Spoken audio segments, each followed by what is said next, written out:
اب یہ تو گاڑی کی مثال تھی، لیکن اس کے علاوہ اس طرح کی اور بھی بہت سی مثالیں ہیں. اگر ایک جہاز کی سپیڈ آپ میجر کرنا چاہتے ہیں ڈاپلر ریڈار سے تو وہ بھی اسی طرح سے ہوگی، اور سیٹلائٹ کی بھی. لیکن اس سے زیادہ دلچسپ بات یہ کہ فرض کیجئے کہ آسمان میں آپ کو 2 ستارے دکھائی دیتے ہیں اور وہ یوں گھوم رہے ہیں. ان کے گھومنے کی سپیڈ بھی آپ اسی طرح سے معلوم کر سکتے ہیں. اب یہ کیسے؟ دیکھیے، اب تو ممکن نہیں کہ آپ ستاروں کی طرف کوئی روشنی بھیجیں اور پھر وہاں سے وہ ریفلیکٹ ہو کر آپ کی طرف واپس آئے. لیکن وہ ستارے خود سورسز ہیں، اور ہم یہ جانتے ہیں کہ ان سورسز میں کچھ ایسے سورسز ہیں جن کا ایک مخصوص سگنیچر ہے. ہائیڈروجن ایٹم لیجیے. ہائیڈروجن ایٹم جب وہ ایکسائٹ ہوتا ہے، جب آپ مثلا ہائیڈروجن کو گرم کرتے ہیں تو اس میں سے ایک مخصوص رنگ کی روشنی نکلتی ہے. اس کی ایک خاص چھاپ ہے. جس طرح آپ کے انگوٹھے کی چھاپ ہوتی ہے، ویسے ہائیڈروجن ایٹم سے نکلنے والی روشنی کی بھی ایک خاص چھاپ ہوتی ہے. اب ہائیڈروجن ایٹم اگر آپ سے دور جا رہا ہو تو اس سے نکلنے والی جتنی بھی فریکوینسیز ہیں وہ کم ہو جائیں گی، اور اگر وہ آپ کی طرف آ رہا ہو تو وہ ساری فریکوینسیز بڑھ جائیں گی. چنانچہ اگر آپ ان 2 گردش کرنے والے ستاروں کو دیکھیں دوربین کی مدد سے اور اس روشنی کو کسی اسپیکٹروسکوپ میں سے گزاریں تو آپ کو یہ ریڈ شفٹ دکھائی دے گا یا الٹرا وائلٹ شفٹ دکھائی دے گا. یہ بتائے گا کہ ان 2 کی رفتار کتنی بنتی ہے. اس طرح کی آبزرویشن سے ہم نے اور بھی بہت کچھ سیکھا ہے کائنات کے بارے میں.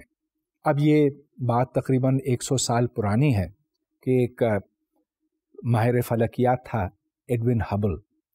اس نے یہ دیکھا کہ جو کہکشائیں ہم سے دور ہیں ان سے جو روشنی آ رہی ہے وہ سرخ کی طرف مائل ہے.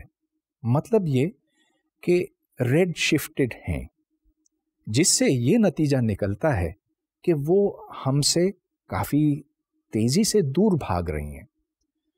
اب اس نے ہائیڈروجن ایٹمز کو زمین کے اوپر دیکھا، اور جیسا کہ میں نے کہا کہ ان کی ایک خاص پہچان ہے، خاص چھاپ ہے. پھر انہی ہائیڈروجن ایٹمز اور دوسرے ایٹمز بھی اس میں شامل ہے کو دیکھا گیا اس روشنی میں جو ان کہکشاؤں سے نکل رہی. جب آپ ان 2 کا موازنہ کرتے ہیں تو پھر آپ کو پتہ چلتا ہے کہ یہ کہکشائیں اصل میں بہت تیزی کے ساتھ حرکت کر رہی ہیں. اور ہبل نے یہ پھر دیکھا کہ وہ کہکشائیں جو ہم سے سب سے زیادہ دور ہیں وہ سب سے زیادہ تیزی سے ہم سے دور بھاگتی جا رہی ہیں. تو بالکل یہ ویسی بات ہوئی جیسا کہ کوئی بم کا دھماکہ ہوا ہو، جس کے نتیجے میں جو ملبہ ہے، باہر کا ملبہ ہے، وہ زیادہ تیزی سے باہر کی طرف جا رہا. یہاں سے ہبل نے یہ مفروضہ پیش کیا، یہ ہائپوتھیسس پیش کی کہ شاید کائنات ایک دھماکے کے نتیجے میں شروع ہوئی. تو ابتدا میں کوئی دھماکہ ہوا جس کو اب ہم بگ بینگ کہتے ہیں، اور بگ بینگ کے بعد جتنا کچھ مادہ تھا وہ دور ہوتا چلا گیا. تو دیکھیے ڈاپلر ایفیکٹ سے ہم نے کتنا کچھ سیکھا ہے کائنات کے بارے میں. تھیوری آف اسپیشل ریلیٹیوٹی میں اسپیس اور ٹائم کے ساتھ ساتھ انرجی اور مومنٹم کے تصورات بھی بدلتے ہیں. اب جب میں نے نیوٹنز لاز آپ کے ساتھ ڈسکس کیے تھے اس وقت میں نے مومنٹم کو ڈیفائن کیا تھا as the mass into the velocity. اور مومنٹم کی اہمیت اس واسطے بنتی ہے کہ جب پارٹیکلز آپس میں ٹکراتے ہیں، فرض کیجئے کہ دو دوسرے پارٹیکلز کے ساتھ ٹکراتے ہیں، تو اس کے بعد ایک پارٹیکل ادھر چلا جاتا، دوسرا ادھر چلا جاتا، لیکن جتنا مومنٹم شروع میں تھا اتنا ہی بعد میں رہتا ہے. اس کو کنزرویشن آف مومنٹم کہتے ہیں. یہ کنزرویشن آف مومنٹم کس مومنٹم کی کنزرویشن ہے؟ That momentum which is mass of the particle into the velocity of the particle. مگر اسپیشل ریلیٹیوٹی میں ایسا نہیں ہوتا. اگر آپ مومنٹم کو میس انٹو ویلوسٹی ڈیفائن کریں تو پھر جو